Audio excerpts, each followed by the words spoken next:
I'm Logan Crawford, and right now on the Spotlight Network, we're welcoming the creative mind behind beloved children's books. Her name, Renee Servello, and her latest release is called Petey The Pug Escapes for 24 Hours.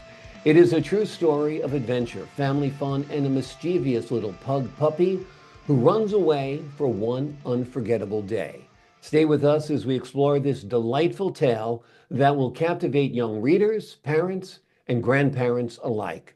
We're delighted to have this very talented author join us here today on Spotlight. We thank the team at Explora Books for helping us put her in the spotlight today, and we ask viewers like you to support authors like her by subscribing to our channel and by purchasing her amazing books. The links are below this interview. And be sure to download the Spotlight Network TV app streaming on Roku, Apple TV, and Amazon Fire TV. Renee, thank you so much for joining me here today on Spotlight. Logan, thank you for having me. This is an exciting day for me. I'm glad it's an exciting day for you. It's an exciting day for us here at Spotlight. We love your book. And I got to tell you, when your dog runs away, it's one of the scariest things that can happen. I mean, I've got an Apple AirTag on my dog. I've got gates in front of my front entrance because I got a mischievous little Jack Russell Terrier, and they're like escape artists. So you took a real life adventure with Petey the Pug and turned it into a children's book. Tell us the real story behind the story first. Well, the real story is my son brought me the story. He was a manager at a golfing facility, surrounded by the high mesh wiring. And what happened was he came by for dinner one night and said, "You won't believe what happened 2 days ago at the facility." And he told me the story. I couldn't get him out of the room fast enough because I wanted to go write down the points of the story. It grabbed me immediately. And I just thought, gosh, he's such a spunky little dog, adventuresome. He's an escape artist. He's like all dogs, really. Exactly.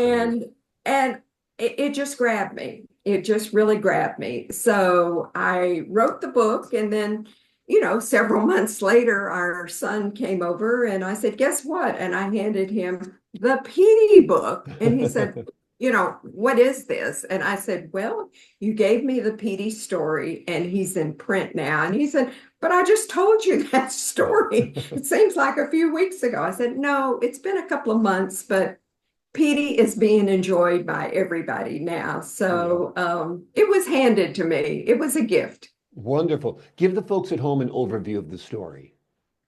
Okay, well, Petey is a little escape artist, as many animals are, and he lived across the street from the golfing community. So I have to imagine seeing thousands of people in and out, daylight, nighttime.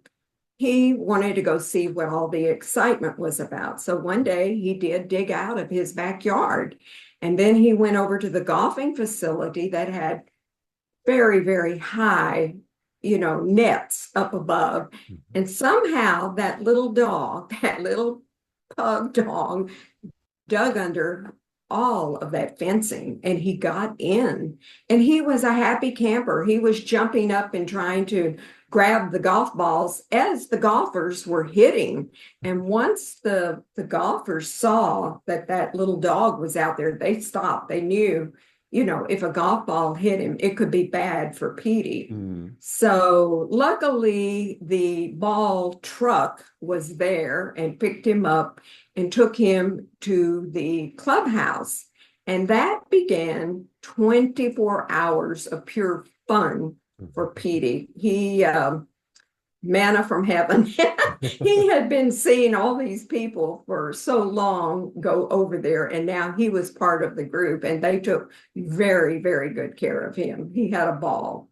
Wonderful, wonderful. It's a great story. Are there lessons embedded in the story that children can learn, do you think? Yes, I like gentle messages in my books to the children. Gentle. I don't preach to them. And this one of the messages is, please, please, please think about it before you want to go out your back gate, because if you do that, your parents are going to worry about you and they'll be sad. Yeah. And then in Petey's case, I think he offers us a huge message.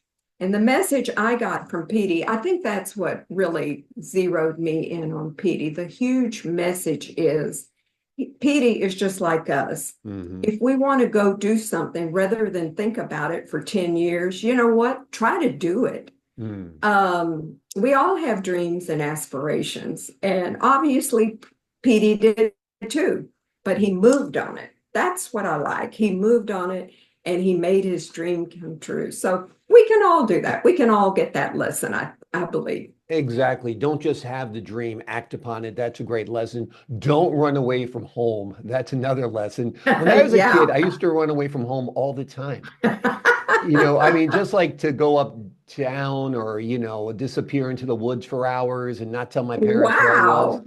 I You were don't know. very independent. I was independent and I still am, but yeah. So those I've always tried to instill in my children when they were growing up, don't run away. It's a scary world out there. And Sure my kids is. never did, thank goodness, because I think I would have gone out of my mind, You would have. We all Yeah, would have as parents. exactly, exactly. Yeah. Have you Yeah. envisioned Petey the Pug as an animated series or a short or something like that?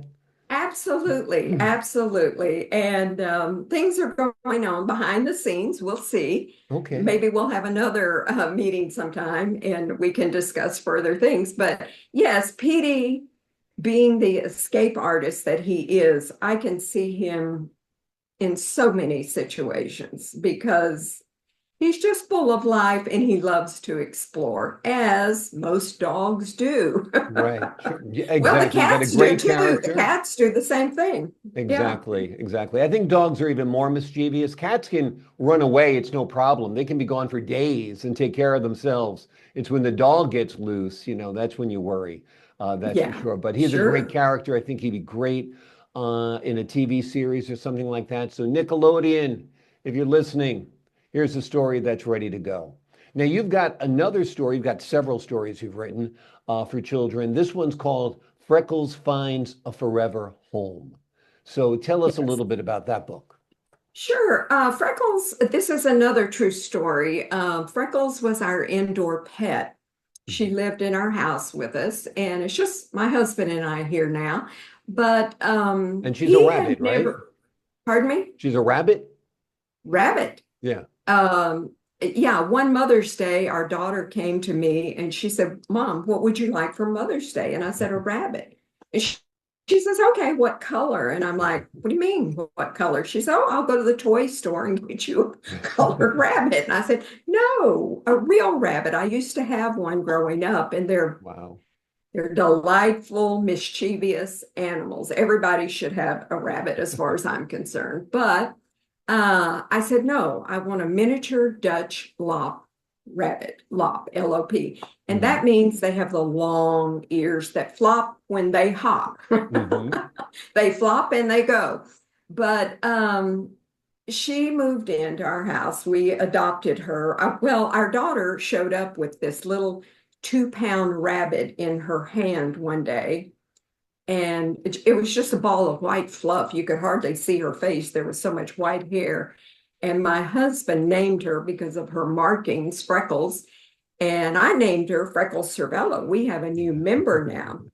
And you know how it is with your animals and your pets. They seem to take over your lives. Hmm. And it wasn't long before that little 2-pound ball of fluff was a 4.5-pound ball of Hmm. fluff. And that was as large as she got. And she became our boss. She let us know what she wanted during the day, and we followed her instructions to the T. But a cute little story about her is, you know how your children hate to go to the pediatrician. They just Hmm. do. And they know. And animals know too. The minute you put them in that car, they seem to have radar that we're on our way to the vet, and they hate it. So the first time we went to the vet, she was terrified terrified. So she crawled up under my chin and flattened out. It was like I was wearing a fur necklace, and she wouldn't come down. So when we walked into the veterinarian's office, I had to hold my chin so that she wouldn't fall down. She just didn't want to come down. That's so So, funny. of course, when the doctor appeared, I had to extricate her from my chin. Wow. So she was quite the talk of the veterinarian office every time we walked in.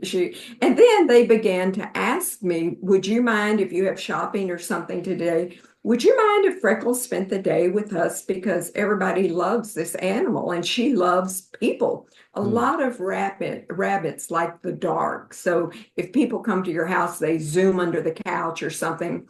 She was the total opposite. When the doorbell rang, she was the first to the door, stand up on her hind legs to see who was coming in. And if people came in and sat down with us, she would make a flying leap across the room to get in my lap. She liked my arm to come up so her little tiny head could rest on it. And she followed everybody's conversation. It was like, I understand what they're saying and I want to participate. So everybody out there that has had pets, you know what I'm talking about. Oh, yeah. They just do things like that. And so she was unique in that sense. But one of the nicest things that came out of that book was a few months after it was published, I began to hear from people who had bought the Freckles book and they had adopted children. And their children loved the story because it reminded them of their story. We adopted Freckles and they had been adopted. So that made me think of my cousin, Laurie, and her husband, Randy. They had adopted 4 children. So we were talking one night, Laurie and I, and she said she was having problems with one of her sons. He wouldn't turn the light out. Curfew was 9 p.m. and he wasn't turning his light out. So she went in his room one night and said, why are you, not turning your light out? He said, Mom, I'm reading Freckles. And she says, well, okay, but you've read Freckles 100 times. Why at 9 o'clock every night? He said, because I'm reading about myself. You and Dad adopted me. The Servellos adopted Freckles. And Freckles and I are the same. We're the very same. When I heard that, that was the most heartwarming thing I have ever heard in my life. So I thought, winner. Yeah, Little Miss absolutely. Freckles is a winner here. She's got a powerful message to tell the children. So that was a bonus to that book. Yeah, and that's a big great bonus. message that children realize when they're adopted. It doesn't mean they were abandoned. It means they were chosen by people who wanted them desperately, loved them, cherished them, and appreciated them. So that's a great message. Absolutely. Absolutely. I loved it. It was just very, very, very special message that they delivered to me. That's great. That's great. Now, Freckles finds a forever home. Was it forever home with you or was it with some Yes. other people? Okay. Didn't know if Yeah. Freckles, We when he got we bigger and adopted her. bigger. Yes. Okay. Yes. Gotcha. Yeah. Wonderful. Wonderful. And Freckles must have been quite a companion. How long did you guys have Freckles? Well, actually, we only had her a short 4.5 years. She Hmm. picked up some sort of a little virus somewhere. Hmm. And so it was a short term Right. situation. But, I last year in New York, I was giving a speech and a lady in the audience asked me, she said, well, how long did you have her? And I said, oh, not long enough. But, she just meant so much to us. And she said, so you just wrote the book? I said, no, no, no, no. I could not write her story Yeah. for a long, long time. I Yeah. was grieving. And she said, oh, okay. I just wanted to get that straight. Don't start crying. I said, I'm not. Exactly. Yeah, I couldn't write her story right away. It took a while. And that was your first children's book, Freckles, right? Freckles was the first children's book. Petey was second. And then I have a new book that just came out 2 weeks ago. And that's Baby Barney Needs Hugs and Food. And Barney is a ginormous Labradoodle dog. This is my first fiction book. Hmm. Labradoodle dog. And, you know, he's the star of the family until he grows and he grows and he grows. And Yeah. all of a sudden, he can't fit on the couch with his family anymore. He can't fit in the back seat of the car. He can't fit anywhere. And he used to run up and down their stairs when he was a puppy with his family, but then he's ginormous. And if he bumps up against them, they all go tumbling down.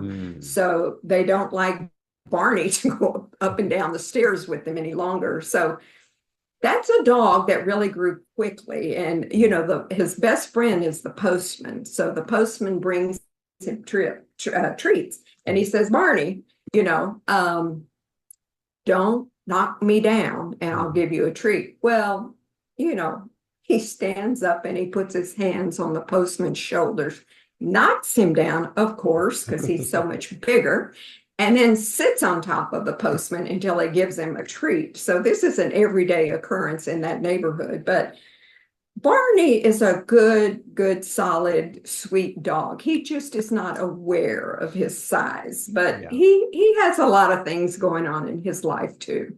Wonderful, wonderful. That's a beautiful story, no doubt. So you've really gotten into the genre of children's storybooks. I know you've written other books as well. We'll get into those. Um, Okay.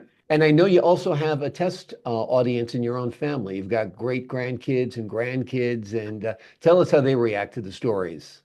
Oh my God. Well, I never tell them when I'm writing, and I never tell them when it's published. And I just wait for them to come over and I hand them a book and they're like, when did you do this? It's always a shock. Yeah. And so, you know, they're totally unbelievable. You did this, you did that. But I always have a story going up here. So I Right. have a new one going up here now, too.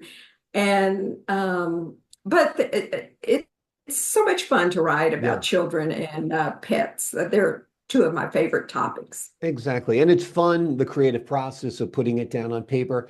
Tell us about the illustrations for these books. Well, whenever I publish a book, the illustrations come from the illustrators that work at that company. And Hmm. so, in my mind, I've enjoyed all of the illustrations that they have provided Yeah, me. And I think they sort of grab the reader when you see the front page. I mean, that dog absolutely. and that tongue hanging out. I mean, he just grabs me. Let's put Exactly. it Well, that who way. can resist that beautiful pug face, right? Exactly, Yeah. exactly, Wonderful. exactly. Wonderful. Now, I understand you've written a book called You're Kidding, I'm a Senior. And I think that's a great title because when you become a senior, uh, it almost is shocking to you when people start, one, you start being older than your doctors, which I think is weird. People start calling you Yeah, sir and ma'am. There right, are a lot right. of things that happen. I mean, I'd rather not people know I'm a senior. I could give a darn about the 10% discount at IHOP, you know? So tell us a little bit about your book. You're kidding, I'm a senior. Well, yeah, in 2017, I was listening to people in general, and I was aging, Mhm. and I noticed the changes, and then family, friends, and just strangers. I would listen to what they were talking about. And I've been in a cardio class now for 20 years, and I would Mm. listen to all those people talk about aging, and it was all the same. You know, they were bemoaning, uh, I don't want to get out of bed anymore. Just, just a barrage of griping. But I listened to everything they were saying. And then I thought, okay, but to me, that's funny Mm. because I definitely have the humor gene. I have two genres, humor books and children's books. And I think I get that from my mother. She was hysterical. Right. But so all of a sudden I thought, I want to give these people hope because I'm finding the aging process humorous, not Mhm. wonderful. I never said wonderful. I said humorous. So, of course, I'm not talking about the people that are very ill. I'm just trying to lighten up the general population that has just discovered they're aging. So I wrote the book, and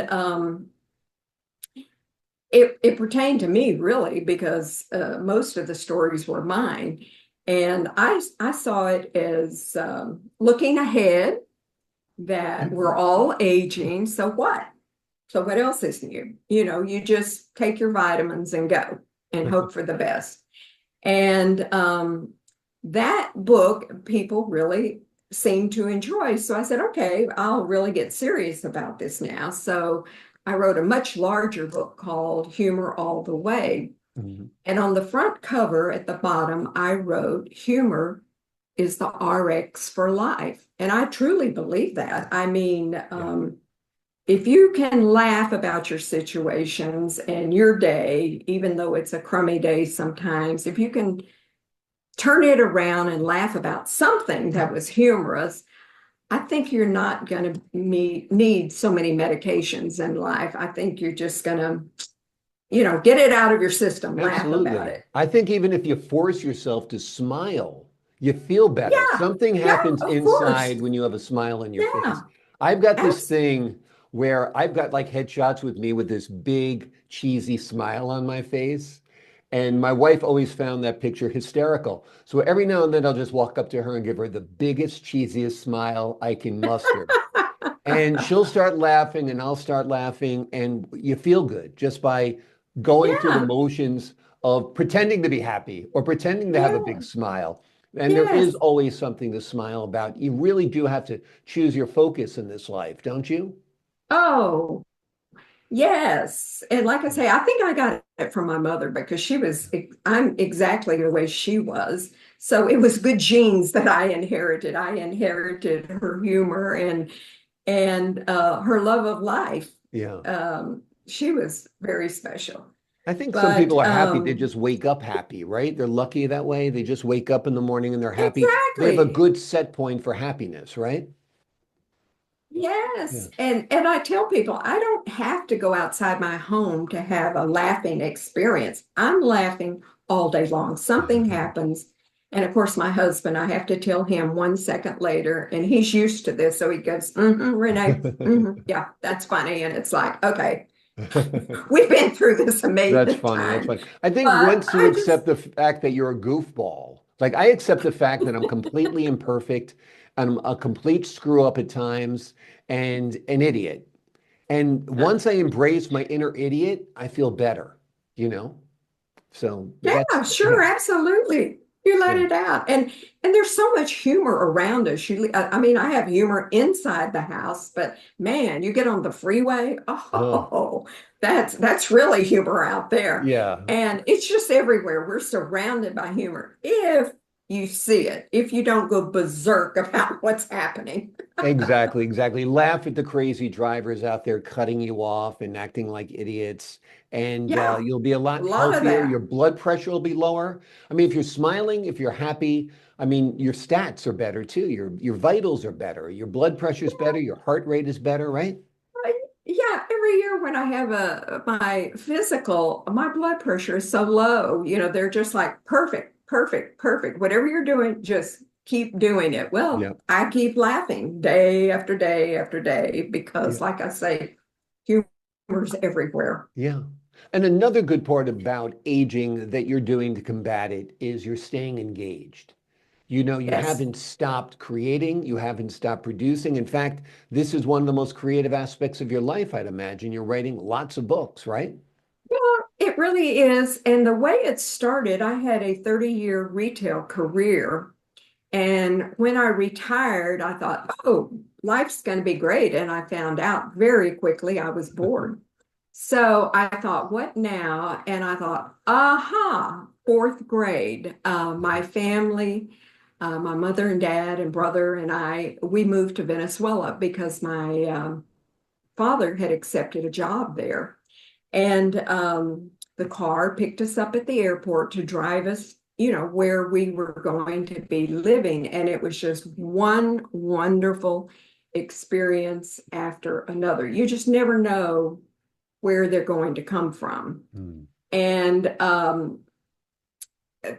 just in the car that day, we were passing by Lake Maracaibo, and this is a famous lake. It's huge, and it has a lot of oil underneath it. Mhm. So a lot of companies are moving into Venezuela to extract that oil. But anyway, where we lived, our housing development, there were no kids my age, and that was pretty sad for me. So I would see my friends Monday through Friday. The school was 7 miles away, so I Mhm. would see them, Monday through Friday. But the weekends, sometimes, unless I was going to Girl Scouts or swimming lessons, there really wasn't anything for me to do. So I started writing. I would watch the neighbors. Mrs. Smith is leaving in her car, wonder where she's going, really top literary stuff. And not. And that's where I began to write. So once I retired, I thought, I think I'm going to get back to writing. And then I wanted to do the little, you're kidding, I'm a senior book for the general population, so they Mhm. wouldn't worry so much about aging. Yeah. And then it kept going from there. And I love writing, and I love sending my little gentle messages out there for the world. Well, I think the world enjoys receiving them too. You've got me intrigued about this move when you were in fourth grade to Venezuela. How long did you live in Venezuela? What brought your parents there? And do you embrace Well, that move right away? I mean, some kids might be like, I don't want to leave. no, no, no. We had read about Venezuela. My dad brought us home magazines and everything. And so we had read about it. And my brother and I, Cody, we could not wait to get there. We had no idea what we were getting into, a foreign country, Mm. tropical. But the first day that we were picked up, like I told you, at the airport, and we were driving to our new home, right beside the bank of this a portion of Lake Maracaibo was this ginormous, I've never seen anything like it in my life, anaconda snake. And thank God he was dead. And somehow he was on the banks of this huge lake. And in my fourth grade eyes, people have asked me through the years, well, how long was that snake? And I said, I don't know, but back then I would say it was probably 2 football fields long. Now I'm thinking, no, Right. he couldn't have been that But long. to a little child But seeing a huge snake for the first time, I'm sure that's what your I've never perception of seen it a snake in was. my life. Right. I hadn't seen a snake in Texas, but I traveled far and wide and I saw an anaconda stretched out. But I Wow. wasn't the only one seeing him. There were newspaper people, magazines taking the picture because nobody had ever seen a snake this large. I mean, the circumference was probably the size of a bus, a big truck. I don't know. It was just ginormous and Amazing. scared me half to death, but I loved being there. But it didn't stop there because 2 days later, I was picked up to go to my new school. And when I came out of my front door, there were like 12 men across the street, and they're going, shh, shh, shh. So, the bus driver told me just to be quiet and get in the bus quietly, but not Renee. No, no, no, no. I ran around.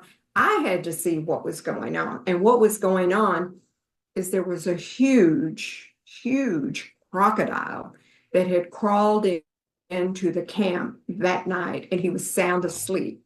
So all of these men were putting shovels under him to throw him in a pickup and get him out of there before he ate somebody.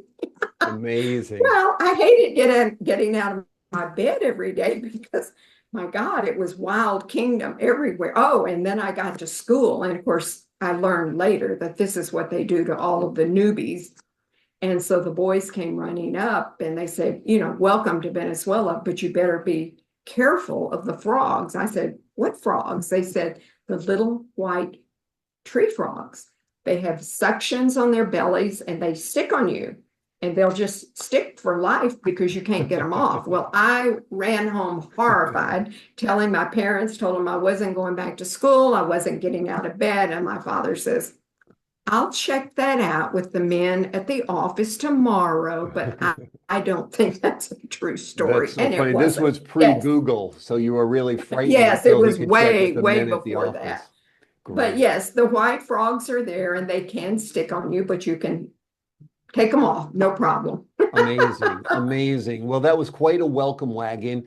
And I can see why you can take your imagination and take real life experiences and meld them into wonderful stories, the stories that you've written, the stories that you've told here today. We've been talking to Renee Servello. She is the brilliant mind behind beloved books, including one of her latest releases, Petey The Pug Escapes for 24 Hours. It's a true story of adventure, family fun, and a mischievous puppy who runs away for one unforgettable day.